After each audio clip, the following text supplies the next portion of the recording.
ఏదున్నా ఫ్యాక్టరీలో మాట్లాడి అట్నుంచటే పంపించేస్తాను తప్ప ఇంటిదాకా ఎవరైనా రావటం చాలా రేర్.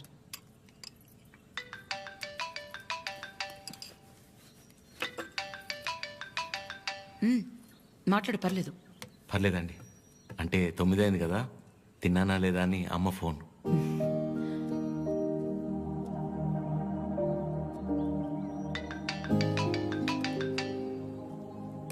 పద్మమ్మ సేమ్ తిన్నానా లేదా అని. ఇంట్లో నేను ఒక్కనే మగ పిల్లాడిని, అందుకే చిన్నప్పటి నుంచి వాళ్ళకన్నీ నేనే. ఒకసారి రమ్మని చెప్పు మీ ఇంట్లో వాళ్ళని.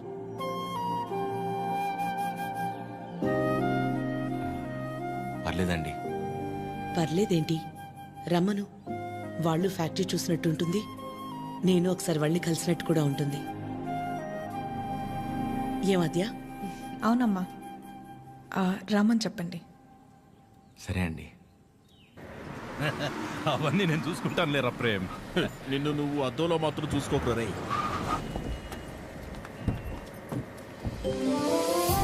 చిరు, ఎలా ఉన్నావురా? బాగున్నామా? నువ్వు లేకుండా ఇంట్లో ఏం తోచట్లేదు నాన్న. టైంకి తింటున్నావా? ఇక్కడంతా బానే ఉందిగా. ఎక్కడుంటున్నావు?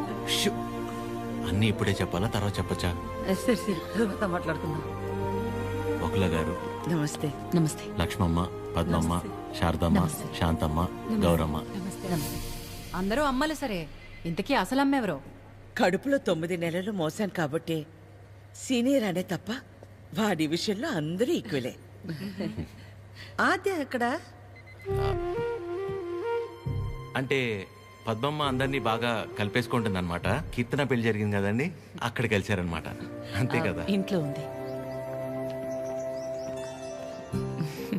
Hello aunty. నమస్తే. ఆడపిల్ల ఇలా ఉంటే తన ఎంత అందంగా ఉందో అద్దంలోకి చూసి తెలుసుకోవాల్సిన అవసరం లేదు. తనని చూసే వాళ్ళ కళ్ళలోకి చూస్తే చాలు. నా దిష్టే తగిలేలా ఉంది. ఆద్య, నీకోసం పనీర్ జిలేబీ డబ్బా ఇవ్వకపోయినా పర్లేదు, మొత్తం తినేసాయి.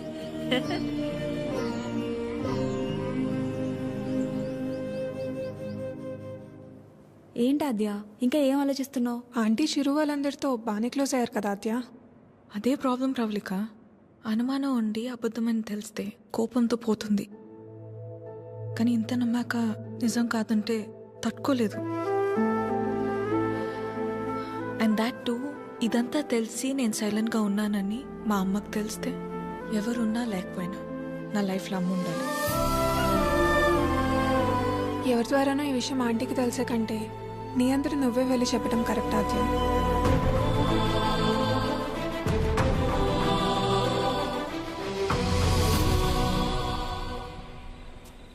ఆ గొలుసు కొనడానికి మా లక్ష్మి 4 షాపులు తిరిగింది. ఫ్యాక్టరీ వర్కర్స్ లా కాకుండా ఫ్యామిలీ మెంబర్స్ లా చూసుకుంటున్నారు. ఇక్కడ పనిచేసే వాళ్ళ పిల్లల చదువులు, వాళ్ళ మంచిళ్లే కాక ఇప్పుడు వాళ్ళందరికీ ఇళ్ళు ఉన్నోళ్ళందరికీ ఇలా ఇవ్వాలన్న ఆలోచన ఉండాలని లేదు కదా భయ్యా. చాలా థ్యాంక్స్ మేడం, మాకెంతో చేస్తున్నారు. మా మేడం చాలా గ్రేట్ భయ్యా.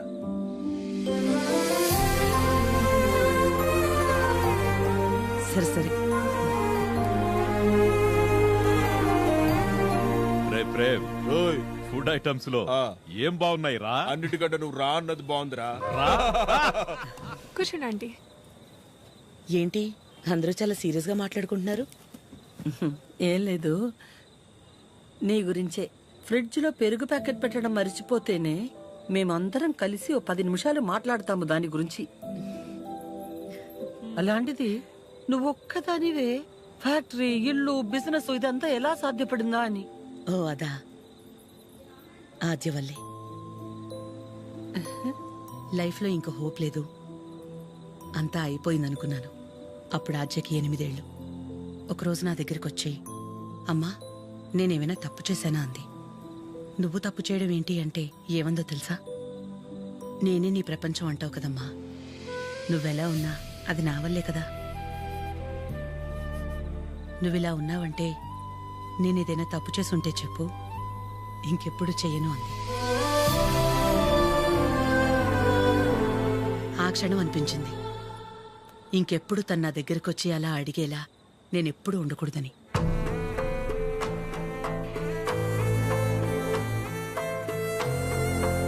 అందరిలా నా కూతురు కాదన్న నమ్మకమే నా బలం.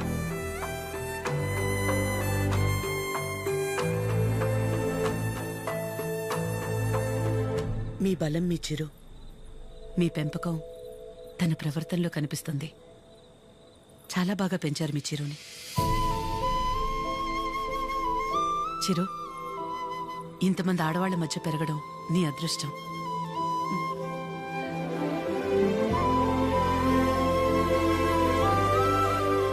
ఆస్తులు అంతస్తులు ఎవరైనా ఎలాగైనా సంపాదిస్తారు, కానీ ఓ ఆడదాని దగ్గర నమ్మకం సంపాదించాలంటే క్యారెక్టర్ ఉండాలి. ఎలాంటి పరిస్థితుల్లోనూ ఏ కారణం చేత నీ వల్ల వాళ్ళకి ఏమచ్చ రానివ్వదు.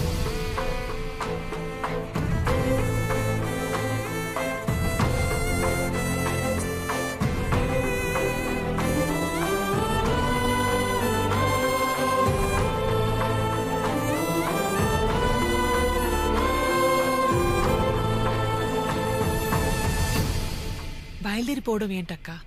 ఒక్కసారి ఇంటికి వెళ్ళాక మాట్లాడుకుందాం. అది కాదక్క. గౌరీ, హాయ్ భయ్యా. నమస్తే అండి. మీరందరూ ఇక్కడుంటే ఆవిడేంటి మేడం గారు ఇంటివైపు వెళ్తుంది? ఎవరు? మన పద్మం గారు. వకులా, ఈ నవ్వు మీ ముఖం మీద ఎప్పుడు అలాగే ఉంటుందా? మొదట్లో నేను అందరిలాగే ఉండేదాన్ని వకులా. మన కడుపులో ఒకరు పుడితే గాని ఆడదాని జీవితం పరిపూర్ణత చెందదు కదా. పిల్లలు లేరు అనే మాట చెవిలో పడి పడి నెమ్మదిగా నవ్వు అనేదే పోయింది. పోయేదాకా ఇక అంతే అనుకున్నాను. మా చిరంజీవి పుట్టగానే అలాగే తీసుకొచ్చి మొట్టమొదటిగా నా చేతుల్లో పెట్టారు. ఆ క్షణం ఎక్కడి నుంచి వచ్చిందో ఆ నవ్వు అలాగే ఉండిపోయింది. ఈ నవ్వు నాది కాదు, వాడిది.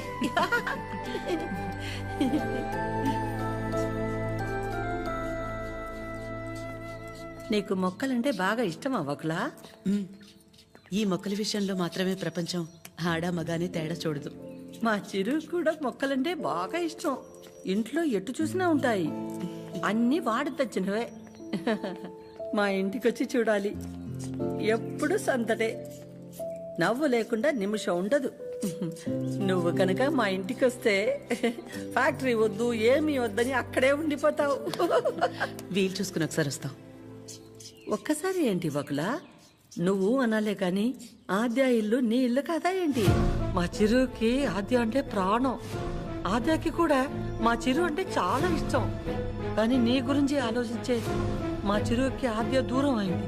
అందుకే అందరం కలిసి చిరుని ఇక్కడికి పంపాము.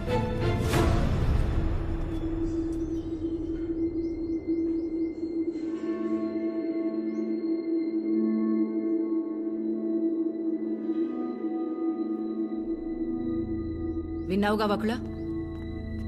వాడు వచ్చినప్పుడే చెప్పాను, వద్దు ఏదో తేడాగా ఉంది అని. నా కళ్ళకు అందరూ అలాగే కనపడతారన్నావు. ఇప్పుడు చూడు, నా కళ్ళకు కనిపించింది నిజమైందిగా. సరిత గారు మాట్లాడకు. మీరు ఆడాళ్లేగా.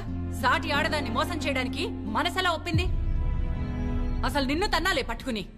అమ్మా, నువ్వు నోర్మే. ఏంటి అద్యా ఇది? వాళ్ళంటే ముక్కు మొహం తెలియని వాళ్ళు. మీ అమ్మ గురించి పూర్తిగా తెలిసిందానివి నువ్వే ఇలా చేస్తే ఎలా? తనకున్న ఒకే ఒక్క నమ్మకం నువ్వు అందరిలాగానే అనిపించావు కదా. అయినా మిమ్మల్ని అనాలి. ఏం పెంపకమో ఏమో. పెంపకం గురించి ఎందుకండి? ఏ అంత రోషం పొడుచుకొచ్చింది? చేసే ముందుండాలి. ఎందుకు అలా మాట్లాడుతున్నారు? ఇంకా మాట్లాడుతున్నాను, సంతోషించండి. అక్క, ఇదంతా మనకు అవసరం. పద వెళ్దాం.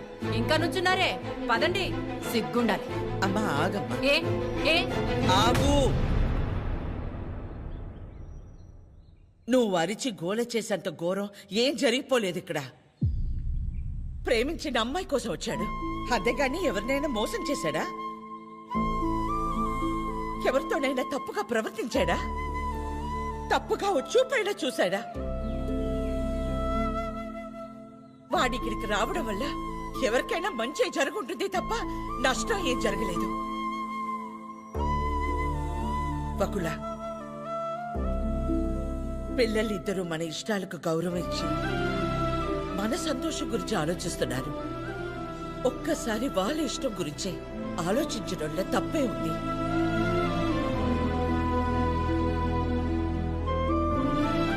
ఎవరి వల్ల వాడి ఇబ్బంది పడితేనే చూడలేను. అలాంటిది వాడు బాధకి ఏమీ కారణం ఉండే నా ప్రాణం తట్టుకోలేదు. ఒకలా వయసులో చిన్నదానివైనా చేతిలో జోడించి నీకు నమస్కారం.